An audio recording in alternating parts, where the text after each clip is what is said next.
Edison power plant on 14th Street in Lower Manhattan. It has knocked out power. You see that there, the sparks? Many people were on Twitter asking what has happened. What are these flashing lights that I'm seeing? It was that, a transformer explosion.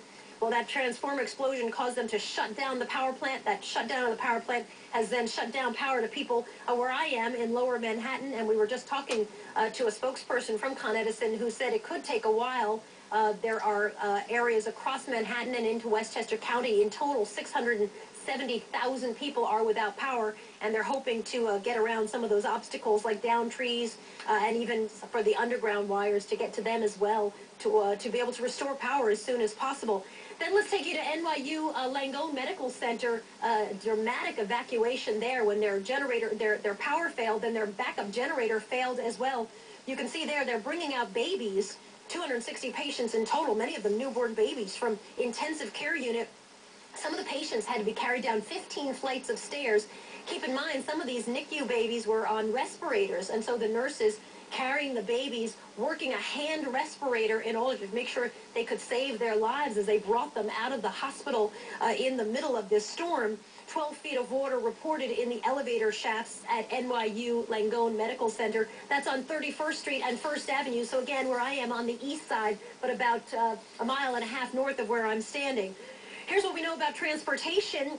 Subway system continues to be shut down. It could be 4 days, maybe even more before they decide to reopen the subway system. That's because of flooding in some of the subway tunnels. The transit officials say the worst problem to ever hit the system in 108 years. So I want to show you the satellite loop if we can. They're calling it not a hurricane anymore. It's called a post-tropical cyclone. National Weather Service is warning that the winds, though still high, 70 to 90 miles an hour, gusts still possible in the tri-state area.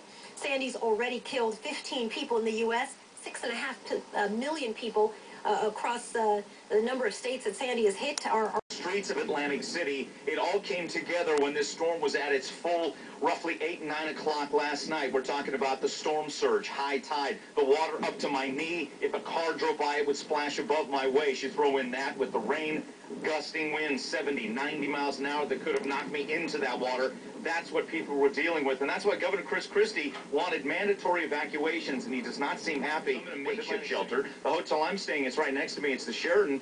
All of a sudden, I'm noticing families and people with dogs. Well, these were families who thought they could ride it out.